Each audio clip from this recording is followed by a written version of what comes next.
Hello and welcome to the Promise Saunders show about Manchester United and part of the 90 Min podcast network. I'm Scott Saunders, joined by one of two birthday people today.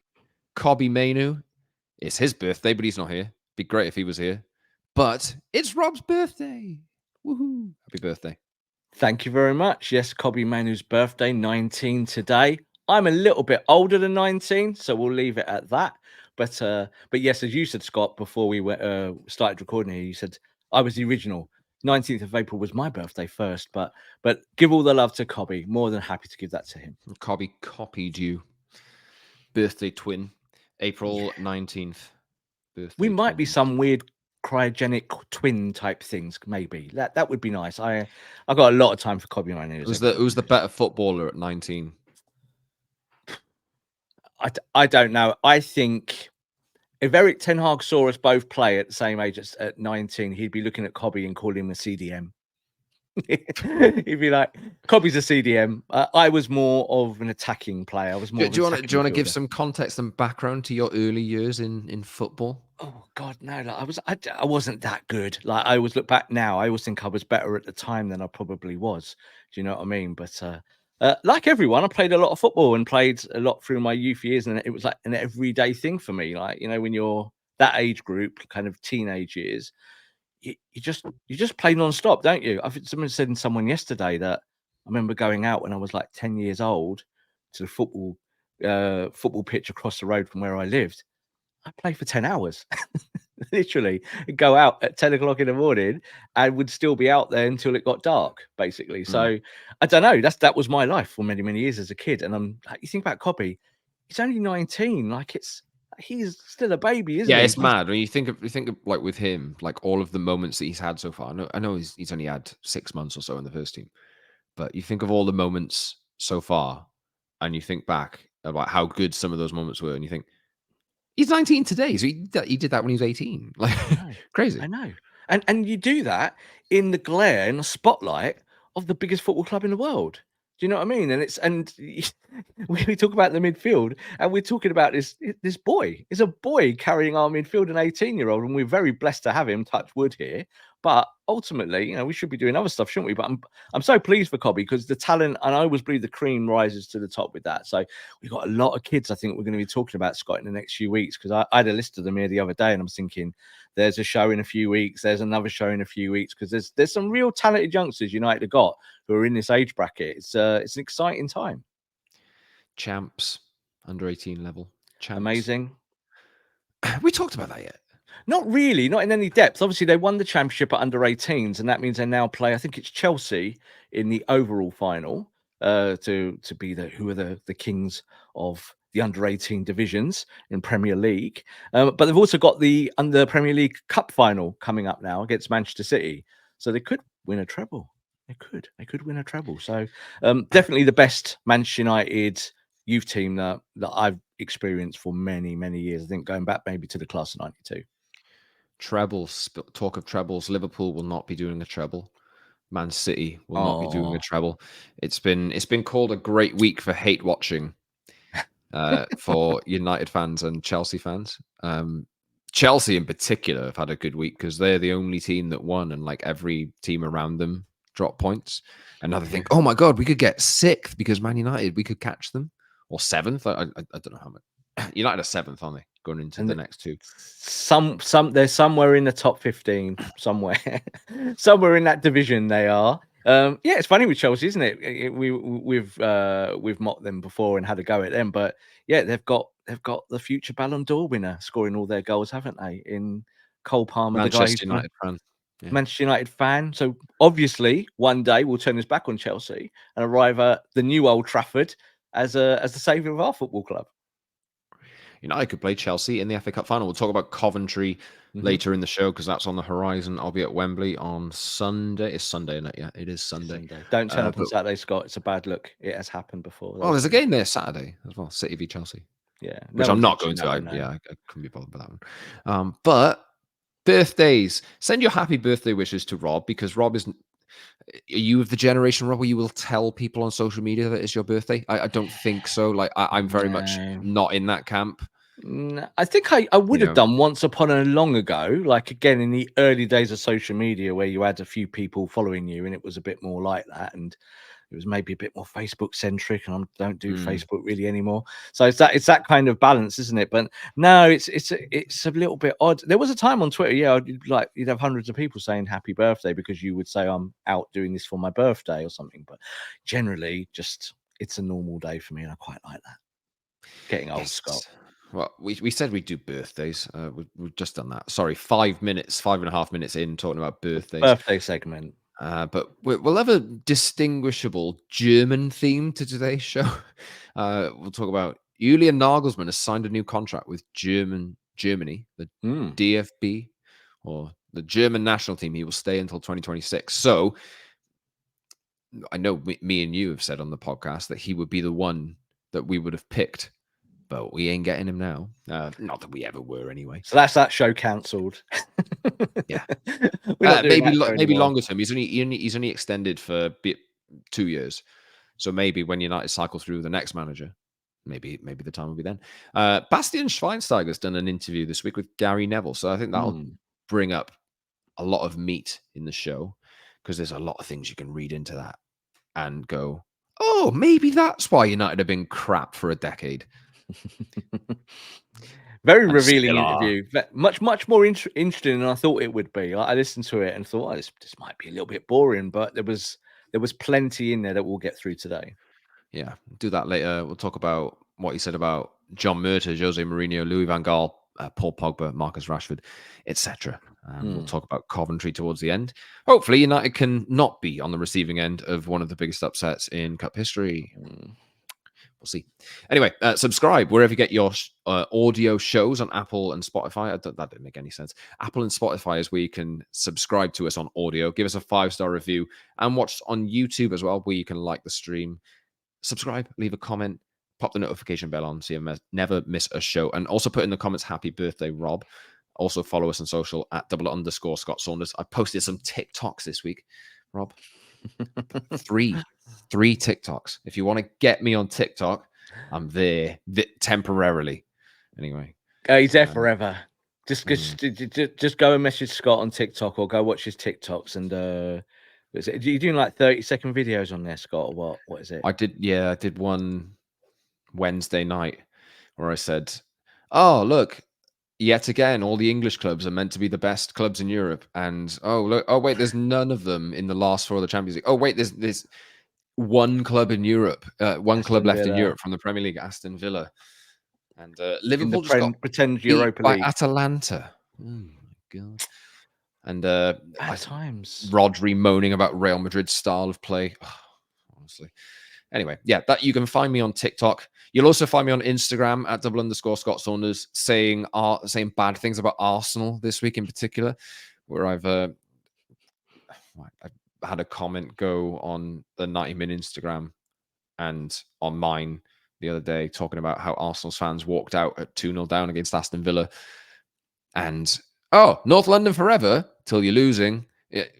That was peculiar though, wasn't it? Like I don't like getting into the whole fandom thing. We're better than you, you're better than that, and all that stuff, because it's just so reductive and ridiculous. Well, I did. But like I was about to say, well done, Scott. Well done for representing the show and doing it, because it's true. Like, I saw that and saw that the stands emptied, and it's like, sorry, people, you are going after a title here. Like, there's still time. Like, support your team till the very, very, very, very, very end. Thought that was pretty sad, Scott. Like, I think I see stuff like that, and then I always think you don't deserve it. That's how I feel when I see empty seats like that. And Old Trafford has empty seats, like at end of games. I've got people around me that disappear with 12 minutes to go every game, no matter what happens. But I think when you're chasing a title like that, sing for your team, keep them going. It was 2-0, wasn't it? At that point, was it 2-0? And we all know that stoppage time now goes on for about 20 minutes. Yeah, I know. So, like, if you thought it was 1 minute, it's different. But that stoppage time goes on forever. Anyway, that was a little bit sad for Arsenal fans. I commiserate with Arsenal being knocked out of Champions League. Very proud of them, though. Proud moment for the football club. Yeah, it really was. Great to run. The quarterfinals. Really great run. And the end of City's treble hopes against the ultra defensive Real Madrid, who weren't that defensive, really. Let's be honest. They score 4 goals. in 2 games against them. So that's not overly defensive, is it? And then, of course, the end of Jurgen in Europe. I felt very sad for Jurgen last night. I can't lie, can I? Now I thought it was quite funny. Laughed my head off, So there you go. So those 3 teams not in a good place. People say, "Oh, but Man United in the worst place." Of course we are. That's why we're laughing. You can't say anything. You support United. You can't say anything about anybody else until your club sorts out this mess that they're in. Like you haven't, like me and you haven't been on this show twice a week for saying it 3-4 years, saying this is a mess. It's funny how those things are separate, aren't they? They are separate. Yeah. Like what we think about our club and what we think about other clubs, they're kind of separate things. And you're going to walk out the stadium. We're gonna have a laugh about it. You should not really be walking out the stadium. But yeah, English football, the best football in the world, Scott. Now with no European representatives from the last 4 onwards, it's not a great look, is it, for English football? Will United be in Europe next season? We will wait and see. They got 6 games. Is there 6 games left in the league? Sheffield United and Burnley away in the Premier League next week. FA Cup semi-final against Coventry on Sunday. So, like we said, we'll talk about that later in the show. But let's get into it. I haven't done all the plugs yet. At @_ Scott Saunders, @_Rob_B, and at TPLMUFC on all your socials. So let's get into the German theme of the show. Julian Nagelsmann has signed a new contract with the German national team through 2026. He's been linked with Manchester United. He's been a preferred candidate for the next manager of Manchester United by a lot of people, really. By us? Yeah. If Ten Hag goes. If. We wait and see. But you look at the clientele that would be available and you think, ooh, no, I don't fancy that. Like, ultimately, if Graham Potter's appointed, I'll be like, right, okay, fine, let's see how it goes. Just get on with it. Yeah, you just get on with it. But if you had to pick one, maybe it would be Nagelsmann, but that won't happen for 2 years at least. So, quick summary, quick thoughts. Do you know what? The closer, the longer it goes out, right? And so obviously Coventry might be a big turning point in what Ineos decides to do in the immediacy. But the longer it goes out, Scott, the closer I feel we're getting to Kieran McKenna. Just think. Do you know, I wouldn't hate it. The more I think about it just in black and white and logical terms and sit there and kind of think about what Ineos want to do and who they want to do it with and all of this, I think the thing is with Graham Potter, we'll learn a little bit more because he's got offers on the table. So, like now with Nagelsmann, we might hear from something from Potter in the next few weeks that he's not available anymore. He's gone somewhere else. That changes the game a little bit. I know people are very worried about Gareth Southgate and all of this. I understand all of that. But if United really want to go for someone, a kind of UK-based element here, again, of looking at someone like that who's, let's be honest, his stock is just rocket high at the moment in the Championship and the way that Ipswich have played football this year. Again, a lot of United fans will be like, why, who, how? But he was a crap coach under Ole Gunnar Solskjaer, apparently.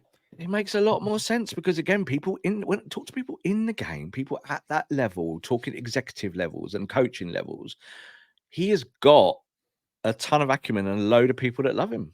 And they have at Man United. and I'm not thinking that Dan Ashworth might look at that and go, this is actually the way to do it because it means that we've got control. We've got a manager that we can bring in. He's young. We can develop him as well because they want to develop everything, from the same base, which is difficult, isn't it, if you go and get an established manager? But let's be honest, Kieran McKenna has shown he can coach. There's no doubt about it. So if you want to coach, he might be at unfashionable Ipswich, but I think he's absolutely proved that he's a good coach. And the fundamental should be if you prove you can coach and make a group of players better. Like, yeah, I know the pressure's different, but Ipswich should be nowhere near where they are. Nowhere near. He's taken that Ipswich project and just made it like he is the architect of it. And this is why I think I put his name in the mix here, because we know it's quite broad. We know there's loads of managers out there, Scott, but it's like, what are you trying to do with an appointment? You have to look at that. And I think that Ineos trying to do something very specific. So we'll see. But I think the more it goes on, there's a possibility. There really, really is, because he's a really good coach and people rate him. And he's still very highly thought of at Manchester United, very much so. I wouldn't hate it. He's 37. I wouldn't hate it. 37. Exactly. It's the Nagelsmann route, isn't it? It's the Nagelsmann route. It's the Arteta route. Like I know, well, Arteta Exactly. didn't coach anywhere, but you kind of have that. Go back to that old link, and McKenna has a short spell, but I remember when he got appointed at Ipswich, people were Yeah. like, "What? What's going What are on they there? doing? Like Yeah. this guy can't coach. Michael Carrick can't coach." Yeah. We did a And they show were in, yeah. at the time, a masterclass on it. And we said at the time, like, people have got this opinion about McKenna and Carrick, but we knew that as soon as they were on the market, that people would want them because they had this reputation. People like them. So Carrick's obviously gone and done his thing and has done okay. But like McKenna has just excelled massively, and he always was this kind of communicator. People loved what he does and how he puts it across. And like you just said, the age-wise, he has got more managerial experience than Arteta had when Arteta went to Arsenal. Arteta was a number 2 at City, but McKenna's gone and done it at a football club. He's gone to an actual football club and changed everything and worked with them to become this team. And they might be Premier League bound. We'll see. Like, he might be in the Premier League next year, and we might be all looking at him and going, "Wow, look at this football team that he runs."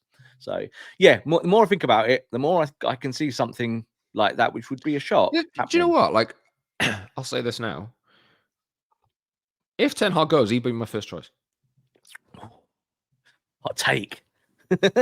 He's up there. He's definitely up there for me. People look at Yeah. Tuchel, right? Mm. And obviously, like Tuchel, like if he wins the Champions League, it'd be so Tuchel, wouldn't it? So funny.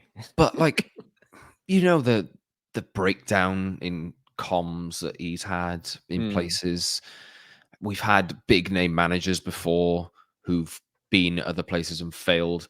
Like we've tried Ollie, which is a different thing. But like McKenna actually has like a very smallish resume, but like really impressive at a small level. But United need to get to a point where like the coach or the manager, wherever that title is going to be, is part of the makeup of the structure, and it's like a conduit to what they want to do, and somebody who's just like concentrate on coaching, get the best out of the players, and you know that should be the way it is. I kind of like the fact that he's relatively low rep and unassuming, and like obviously the fallout to that will be like, oh man, I don't know what they're doing. They've appointed somebody nobody knows, but. I'm not saying Ten Hag should go. By the way, I know people are desperate for me to say that. Your t-shirt, you I'm stand up, more, you just Ten Hag out on your t-shirt, doesn't it? I yeah, can see yeah, it just does. there. All I'm saying Hashtag. is, right, I'll trust in whatever decision they make in the Yeah. summer. Yeah, they And I won't think make that decision if they don't think it can happen, or it wouldn't work, wouldn't it? They're making it in good faith. I just realized what Interesting. I've said on record. So I'm yeah, going to get it I'll clipped up stick with now. it. I'm going to tell the producers to clip it up and clip it up, Scott. Get it out there because that's a. And look, I think for me, yeah, I'm almost there. It's like again, we look at the candidates. I think he is a valid candidate. That's the most important thing at this stage. Is that I don't think you say no, I'm not interested. I'd rather McKenna than Southgate. Southgate's the England manager, so and I'm thinking about Manchester Unitedisms. How do you build this club through youth? How do you build it through all the good stuff that we like to kind of be involved in? Talk about how you develop a football club. Yeah, I like McKenna, and I think he's better than people would. I think he could shock a few people at Man United if he came to the club. And then you just said there about Tuchel. It's interesting, like Tuchel goes places, does win stuff, but rubs everyone up the wrong way and then leaves. Yeah, and that's his thing. Conte did the same thing, doesn't he? Mourinho was the originator of those things. I've seen people in the last few days go, they'd like Carlo Ancelotti at Man United. Carlo Ancelotti is about 100 years old. What are you talking about? Like, he's a great coach and he's still a great coach, but he's not progressive. He's not going to take your project and package it for the future, is he? He's the past, or he's the present now with Real Madrid. He might go win stuff with Real Madrid, but that's by the by, isn't it? I don't want United to be shopping in that market. I want United to be looking at the present and the future, and that means a young coach with young progressive ideas. McKenna ticks a lot of boxes, doesn't he, McKenna? Like, he really, really does. And his stock is high deservedly. It's not just made up or inflated. He's done an incredible job at Ipswich Town. He's 25-1 or 20-1. You can get him in some places. Get that bet on, Scott. Southgate's favourite, Graham Potter next. Tuchel, De Zerbi, Nagelsmann. I'm sure he'll drift now. Lopetegui. All these names. Hansi Flick, Zidane. Like, But they're really? like Thomas Frank, yeah, it's all like that is all betting via red top tabloid newspaper stories. That's what that is in order. Do you know what I mean? And as I said, you talk to people behind the scenes about what they want Manchester United to be and the connections with Ineos and what they're trying to do, is that they're not interested in all of that side of it. They're not trying to recreate what Man United have been in the last 10 years, which of course we'll get to with the Bastian Schweinsteiger interview in a minute. But I think you want something new. So if you're going to do that, go to whole hog. Like if you've got a young coach and you think he's good and you also want to develop players, doesn't it make total sense?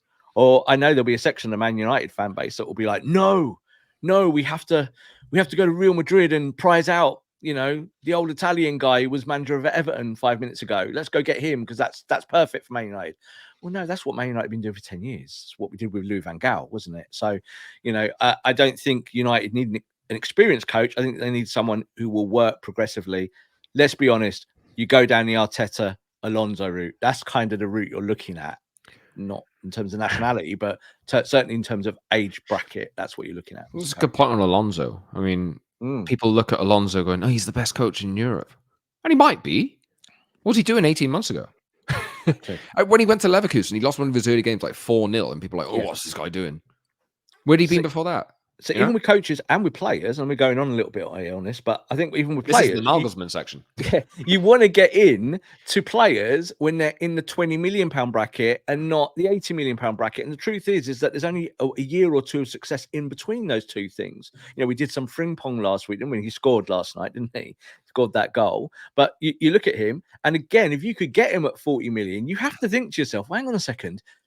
Tomorrow it might be worth 80 million. So do we go now for him at 40, or do we actually go further down the chain and look at 20 million pound players? And that's how I think Ineos will do this, and that's the same for the coach, is that they're not going to give a big salary to a big name coach and then go, oh, 6 games in, we don't like the style of football here. Oh, what are we doing? This doesn't. They will go with young coach and back that young coach, and they'll do it in a kind of organic way. So yeah, McKenna definitely in the mix for me, and now Scott Saunders #1 pick. If unless a manager leaves that maybe I don't expect to leave. I don't know. We'll see. We'll see. Yeah, we'll cross that bridge when we come to it, even though we just done 15 minutes on it. I think we'll be doing a show on it at some point. Nagelsmann then. Okay. That's the section done. He's gone. Right. He's finished. Never speak about Nagelsmann ever again on this show. Until 2026. Yes. When the next manager gets sacked. Anyway, right. Let's do Basti. Yeah, Schweiny. Sat with Gary Neville in an interview released this week. If you haven't seen it yet, maybe go watch it. It's quite interesting. Rob told me to watch it yesterday, and I did this morning. Very interesting comments from him. Let's go to start with, obviously, that's a decade ago now, isn't it? Yeah. Oh my God. It feels like yesterday. But it is a decade ago almost. Yeah. Oh my God.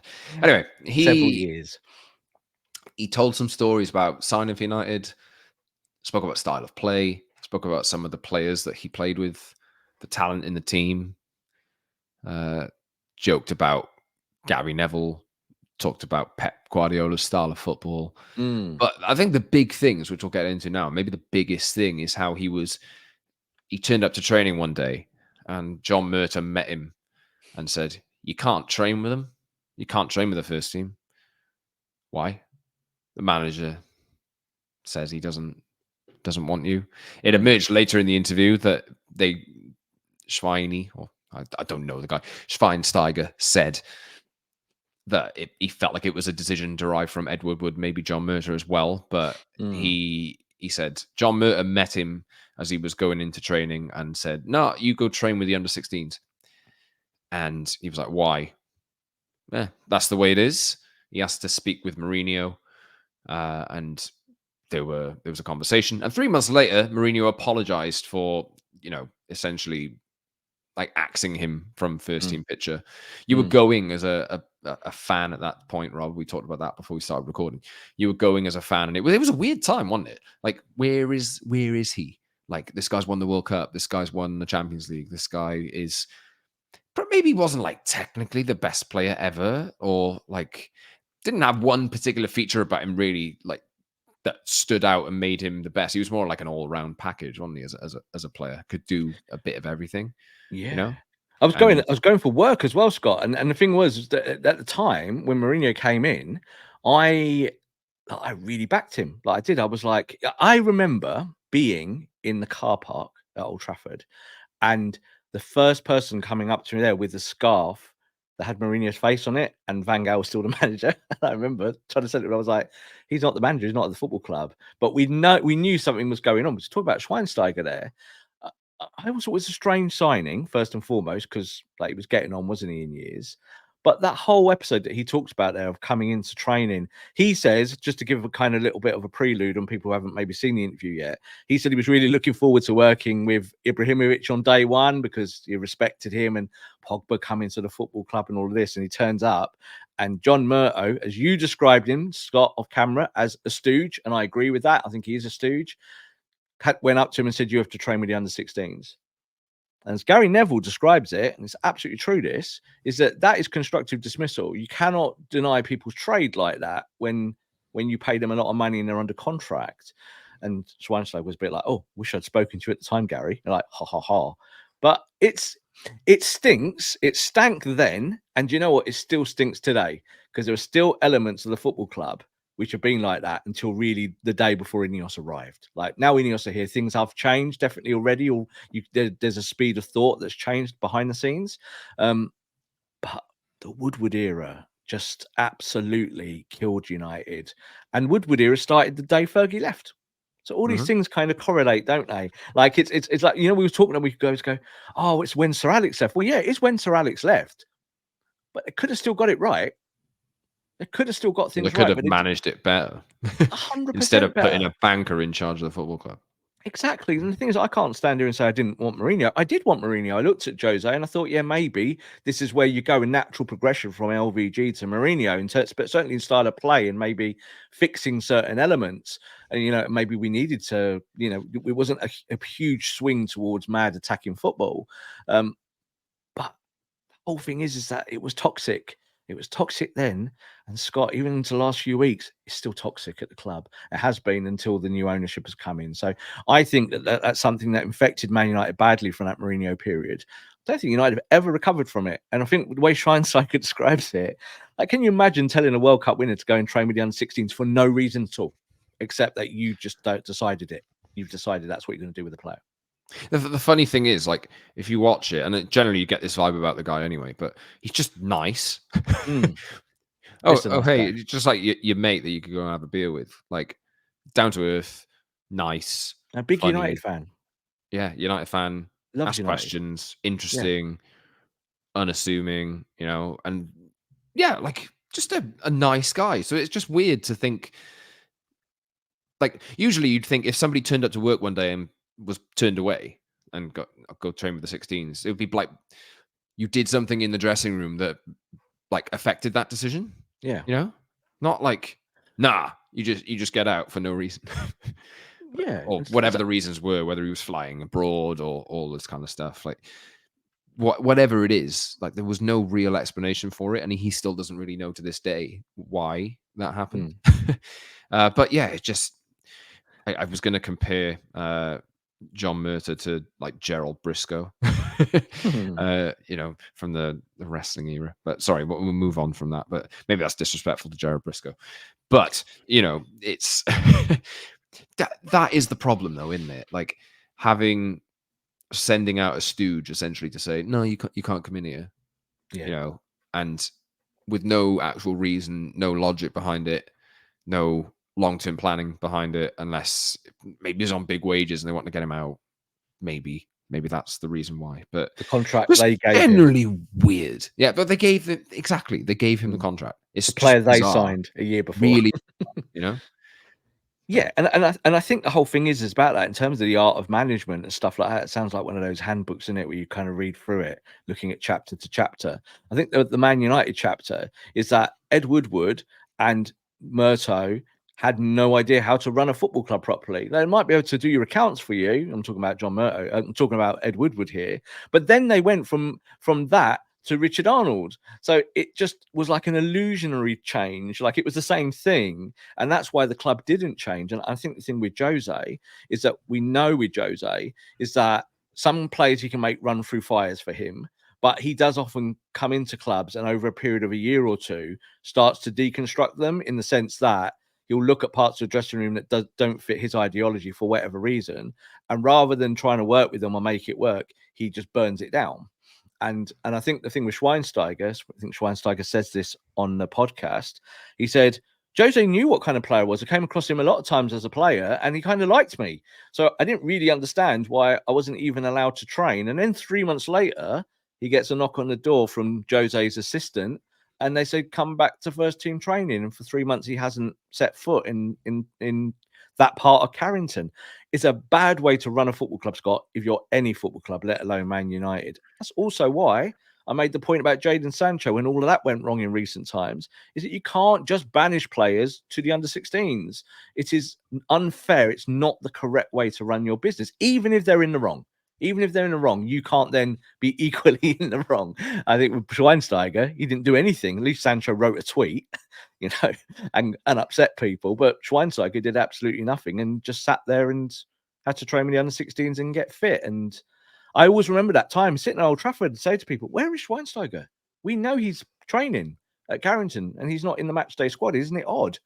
But do you remember it was like that as well with Mkhitaryan for a while? When Mkhitaryan came to a football club, he just like disappeared for months on end, and like no one knew what was going on. And Jose would mention him every now and then and go, he's not ready. It's like, he's quite good in Germany last year, Jose. What do you mean he's not ready? But there was a lot of that, and there's still been a lot of that at Man United even up to the current day. You can imagine Ineos are taking stock, and speaking to people that have been there, or representatives. They must be trying to dig in and have a, especially after this. Maybe have they spoken to Schweinsteiger? Maybe not. But after this, surely you just have to, out of pure curiosity rather than anything about how deep rooted the issues are. You have to be looking into that kind of thing to think, right, okay, so that's how deep this problem is. How do we reverse it? Yeah, I think Ineos will say on day one, where is your HR department? You have to have these things in place. It's really important if you're a top business, because you need that balance. And I think that's the whole thing as United, is they've not had it for forever. As I said, since the day Fergie left, but it's the day that David Gill left. And I think that's where the institution failed, was the day that David Gill left. And I think that's where the Glazers missed a trick, Scott, because if they had got that bit right, they might have got away with it still. They might have still been able to pull their dividends out. And Man United might still be able to win things and win games. But we know that for 10 years now, that's not really been the case. And this is why we've been crying out for some institutional change at the very, very top, because what happened under Ed Woodward, it's obvious that's why the football club failed. It wasn't just the managers. It was all of the kind of package together. And I'm not going to blame them for hiring Jose. That's not what I'm blaming them for. I'm blaming them for how they set the club out. I said on Twitter yesterday, we're a family club, and that we're a club built on youth, and we're a club built on principles. And a lot of people are like, oh, but. No, that's what we are. And that's what Jim Ratcliffe needs to do now. Jim Ratcliffe needs to get those bits back in place and then slowly but surely incrementally build it. Just said about McKenna. You get McKenna in, that fits the profile of what Man United is. You know what I mean? That's the kind of club we are. Give people opportunities. That's what we're about. Yeah, I'm thinking, should I have a flutter on that? Go on, Scott. Have a flutter for us all. It's good value, actually. Him and Carrick, 25-1. Anyway, let's together. Is that together as joint? I don't bring Ollie back. Bring Ollie back as well. No, exactly. Let's not go the whole hog. You know what I mean? You still need a little bit of change in there. But no, I think Michael Carrick's done very well. He's proved he's a decent manager as well, hasn't he? We all know that. We knew before he left that he had those 3 games at United, and everyone behind the scenes was like, he's really taken to it like that so quickly because he's an adult in the room. So yeah, I don't want the two of them together though. Not now. That's a bad fit.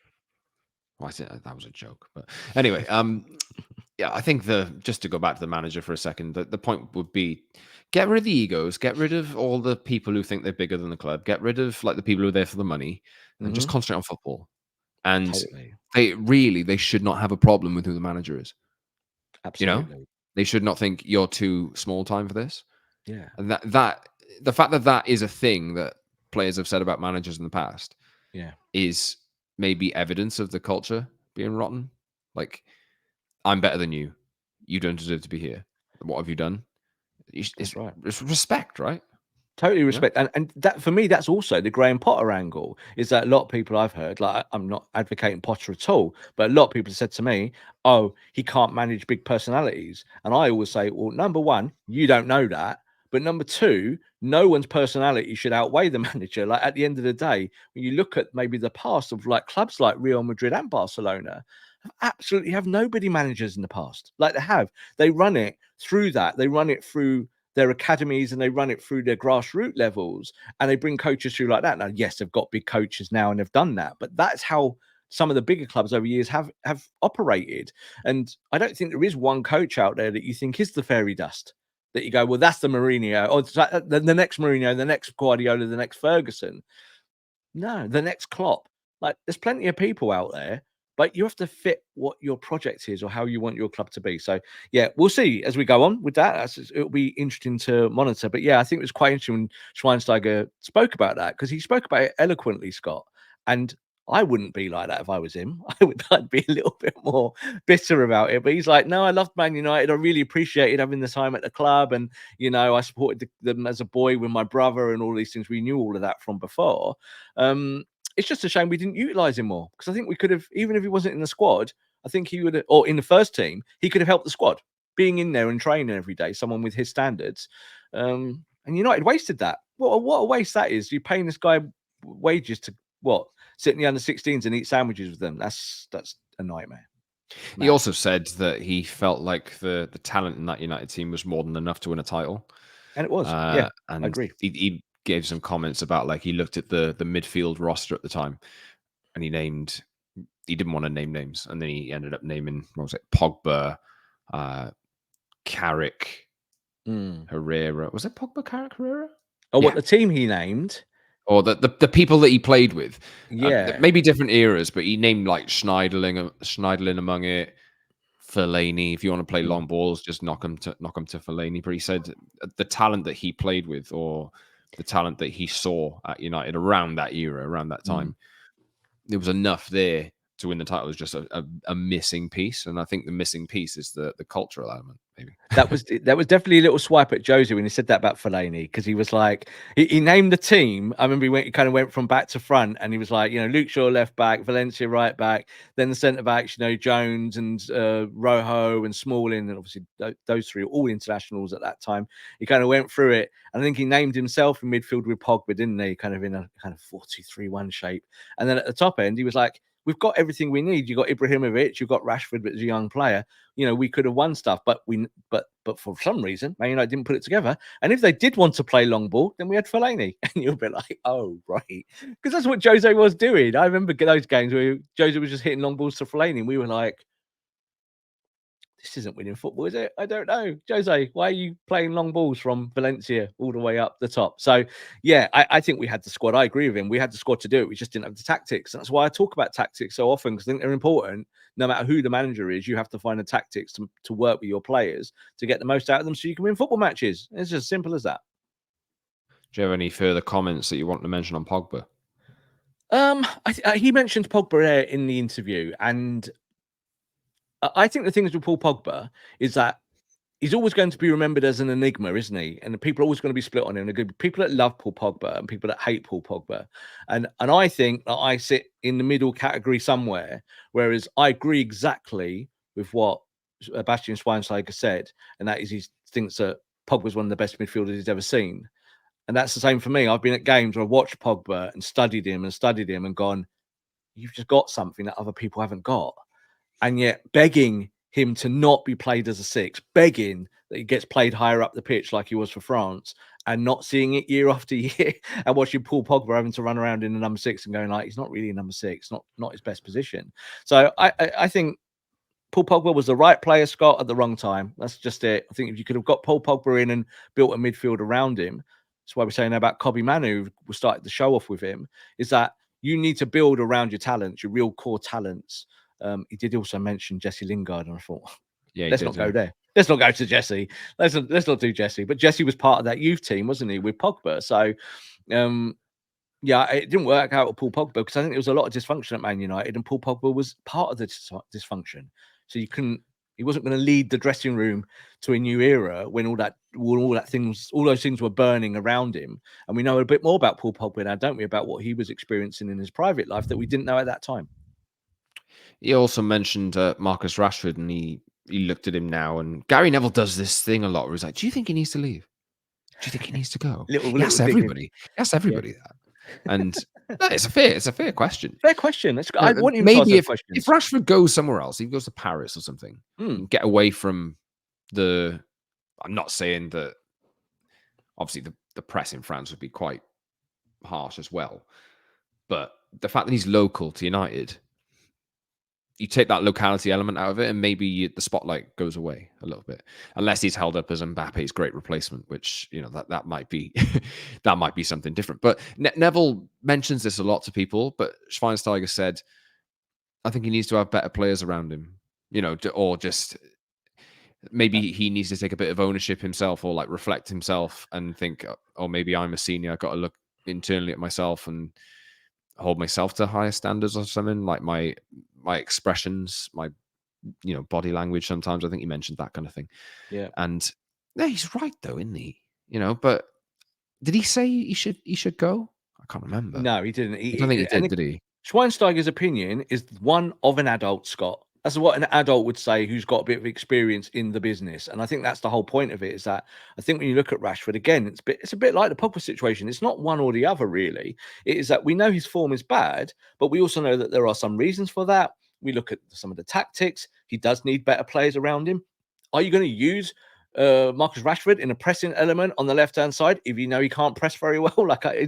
These things have to be balanced up, don't they? And it's, again, the kind of whether it's won't do or can't do. And I think with Rashford, again, it is a little bit of both, is that he's not in a very good place at the moment.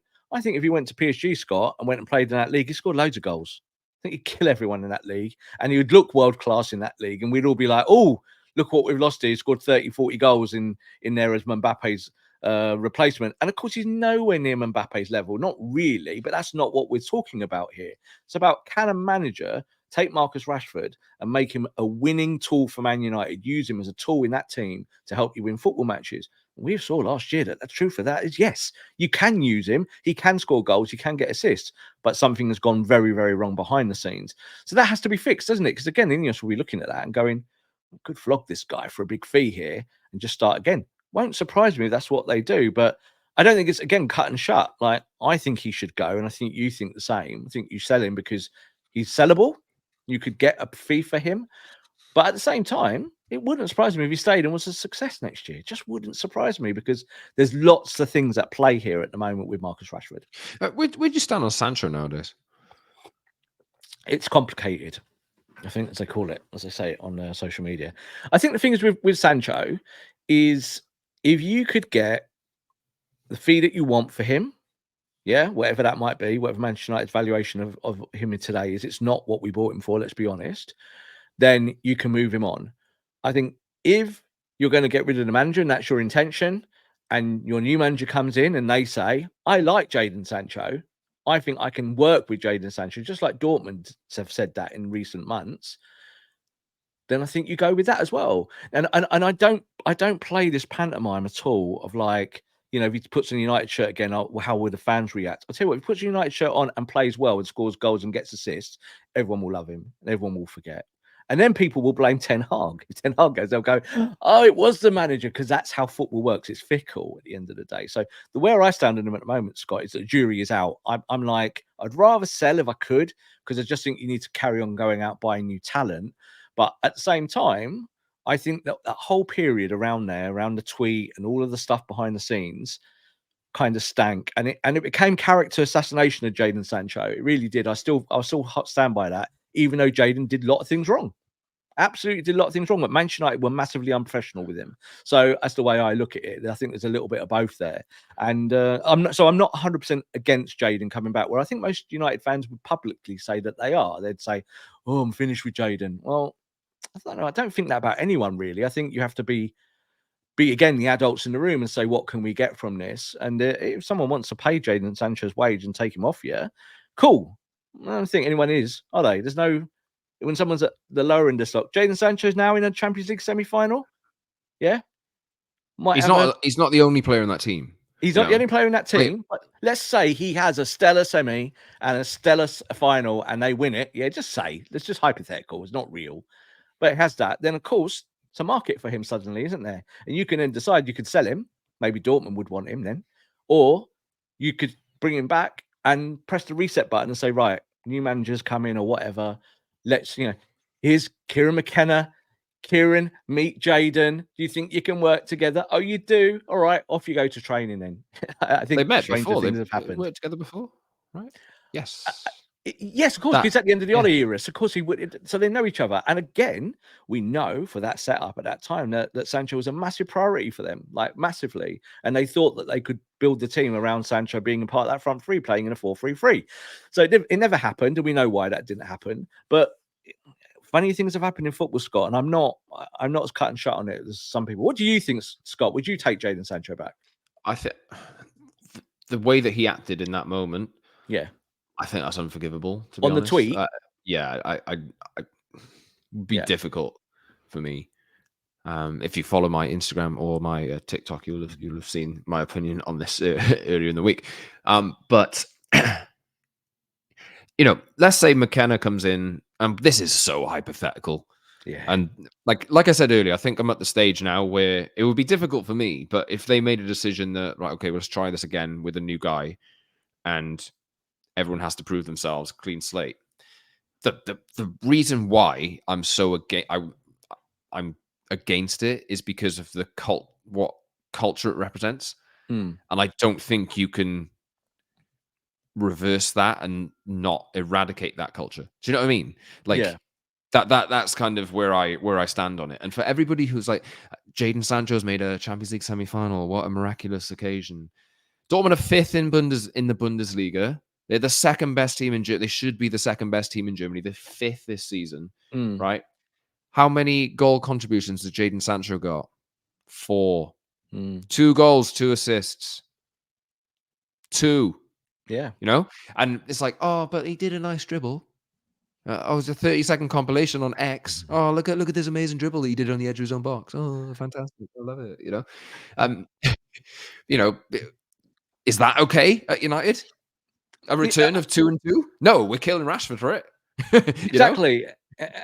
And I think the thing is, again, it's more about, for me, about, like, you use the culture word there, and we use that a lot around, especially around Manchester United, because we know the culture has been fundamentally broken. But again, I think I said it last week, is that the culture was broken before Jadon Sancho. It was like long before Jadon Sancho, and Jadon Sancho wasn't the catalyst for the kind of breaking of that culture.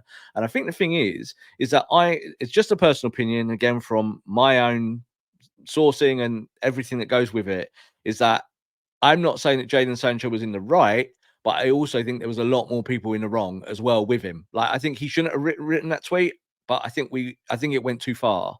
It really did. And I think that it could have been handled in-house a lot better, and we wouldn't have had this soap opera that carried on afterwards. And like I always say, if you don't want the player, then bin them off. Just be straight with them, send them away, and find a taker and be done with it. Don't play the game. I think with Jadon, I don't blame Ten Hag as so much directly, but I think the whole thing was that the club could have handled it so much better. Again, like, the club should have things in place to make sure stuff like this doesn't happen.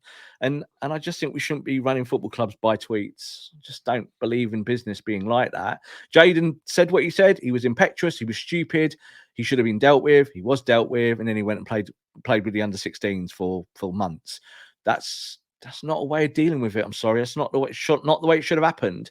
But that's what the club decided to do. It was a club decision at the end of the day. So United should learn from these mistakes. And I think with Jadon Sancho, Scott, if he did come back to United, say next year, a new coach or something like that, and he got 12 assists in the first 17 games, everyone would forget. They would. They'd go, new era, new player. Oh, look at him. He's balling out. He's the player we bought, the player that we wanted to see. Oh, look at that. Rashford scoring goals again now. Oh, look at everyone would forget. That's the way football goes. And I don't think Jadon Sancho is finished as a footballer. That's the way I look at it. I would say that Anthony is as finished as Jadon Sancho. That's how I look at it. And Anthony's still got some credit in the bank, hasn't he? Because this manager loves him. The manager loves him. If the manager stays, he's got credit in the bank. If the manager goes, he's got no credit in the bank. The bank account is closed.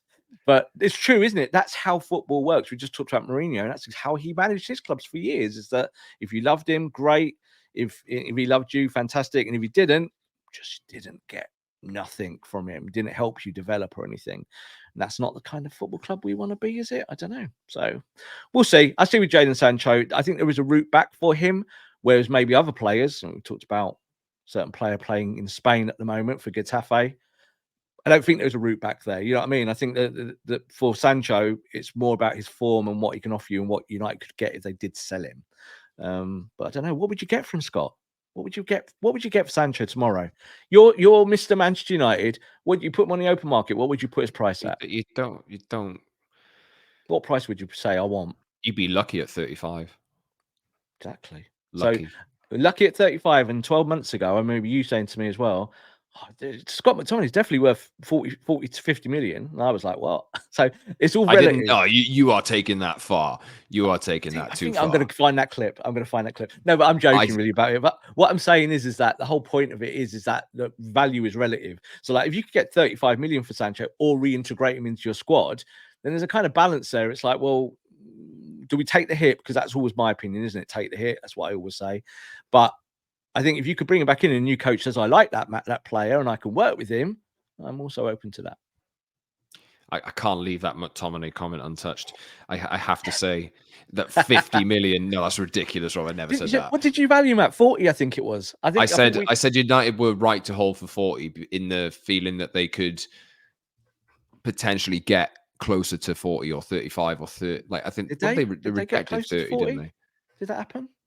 The difference between Jadon Sancho and Scott McTominay is Jadon Sancho's on about 5 times as much money. Very true. Very, very true. I'm not comparing the two. That's where, like, you know, that's the difference. Anyway, we got to talk about Coventry because are United going to beat Coventry? Well, Manchester United now, in last 10 games, have conceded 280 shots, Scott. You tell me. So there we go. 280 shots. It's a record for Manchester United. It's the worst in Europe. I think the thing is with Coventry is that Coventry will look at this game, Scott, and have a feeling that they could win it. I don't think that they're coming to Wembley thinking, oh, it's the big boys, Man United, and we are frightened. I think they'll be thinking, we can create creative elements in our team. And if we get the final third, we can hurt United. So that is a worry for me. There's no doubt about it. United should handle their business. But we've said that so many times this year against lesser teams, haven't we? And I don't think that Coventry, they're a championship team, Scott, but some of the fundamentals that they play are very similar to half of the Premier League. Like in the bottom half, like we're talking about Luton's of the world, and United have struggled at times in those environments. So I think as long as United turn up, Scott, and are serious and turn up and go, right, we've got to do a job today. Don't care. 1-0's fine, 2-0's fine, but we need to do a job. We're not here to mess around. And if we put a chin out like this, Mark Robins might just punch it. Yeah. Because Mark Robins has got a lot of history of Manchester United, being an ex-United player and in the FA Cup, obviously. And we know all the stories with that with Fergie. I'm a little bit worried. I'm not completely comfortable. I'd say that. I don't know. How do you feel about it, Scott? I'm not saying it's impossible. But like, if they just, I think the way that they're playing at the minute is so, it gives the opponent a chance or 20 chances.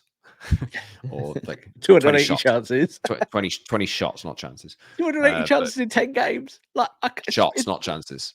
It's mind-boggling, though, isn't it? Shots. Like I know we say shots because then we want to go, but what's the XG? But the truth is that Man United are giving a lot away in the final third, and it's just doesn't stop. It's like watching a waterfall of bad football in the defensive areas. So I'm worried about that because I think Coventry will look at that and they'll say, right, do you know what? As long as we're tight, we can go a little bit longer and maybe get in the final third and play those 1-2 passes around the box and get in, because Harry Maguire's not very quick and because United are a bit dysfunctional and Diogo Dalot's not going to look after the far post. He just doesn't. You know, you're going to look at these things.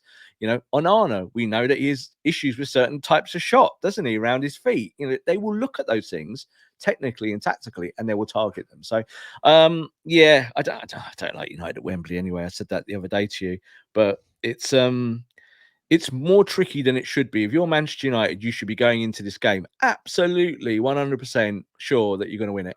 You should go in and go, this is Coventry. We're gonna win it in 20 minutes. First 20 minutes of the game, it'll be 3-0 when the game is over and we finish, and then we start bringing people off, getting ready for the next game. But it doesn't feel like that is how it is. I'm not saying it's 50-50, but United have got to bring it. If you don't bring it, Scott, you get punished. And then, like, what does Ten Hag do after that? Get replaced, probably. But anyway, maybe not directly straight away. But how much talking can we do? I think we know what we're going to see. It's just a case of how United manage it. And the whole country is going to be rooting for Coventry, which will, and God, like, imagine the fallout. If you might get punished and paid back by those Arsenal fans and those Liverpool fans and those City fans from the last week. I would expect nothing different. Yeah, but the thing is, if we do lose to Coventry, right? If we do, it will be horrible, obviously.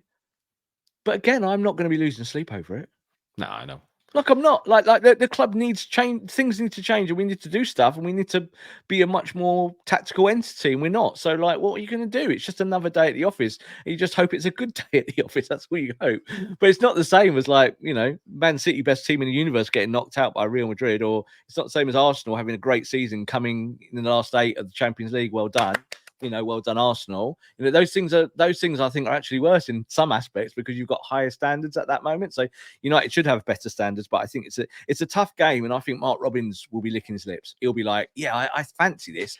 I can kind of write the script myself here, and if I knock Man United out the cup, that will be like a big full circle moment, isn't he? From when he took United towards that FA Cup final in 1990 against Crystal Palace. Again, I remember that very well, Scott. I'm an old man. I remember that time, and Mark Robins absolutely saved Fergie's job. Could he actually get a manager sacked this time? Potentially. We'll react to that on Tuesday. We'll be back then and let the dust settle a little bit. Hopefully it's a win and nobody bats an eyelid over it. But you never know. So you're there, Scott. I hope you have a good day there, and I hope it's just an easy one for you, and you can go, "Oh, that was actually quite nice today at Wembley Stadium." And last time I watched United at Wembley, they were 1-0 down within about 8 seconds or 13 seconds or however. Cup final. Didn't we do a show? Didn't we? Then it was like, yeah. And that was again. That's like. So history repeats, but maybe if we can beat Coventry and let's say we get Man City in the final, let's just say that, and now Man City have got players who are wanting to come off in extra time in the biggest game of the season, maybe, just maybe, they'll get to the cup final, Scott, in their moment, might not want to play us. Who knows? I prefer Chelsea, to be fair, but hey, we'll see. We'll talk about whatever. I don't know if I do. I don't know Cole Palmer. I would go Leicester City, you're massive underdog. When you play Chelsea, it's like 50-50, isn't it? Like Chelsea can have a good game and beat you, and Cole Palmer can scoring hat tricks now. And do you think when Cole Palmer's always asked about Man United, and he just goes, "Oh, whatever," because he's been asked so many times, and they go, "Oh, but do you support Man United?" He went, "Yeah, as a kid. I'm an adult now." Like. It's like okay, so yeah, I don't fancy facing that Chelsea team in many ways. I'd rather face Man City and maybe get some revenge for last year. That would be good. No, I'd rather play Chelsea, but we'll see. We'll see what happens. Get in touch with us on the comments and on social media at @_Scott Saunders, at @_Rob_B, and at TPL MUFC, and subscribe to the audio show on Apple and Spotify. Give us a 5-star review as well. That would be nice. If you could do that, we would appreciate it. And watch us on YouTube, The Promised Land, a Manchester United podcast like the stream.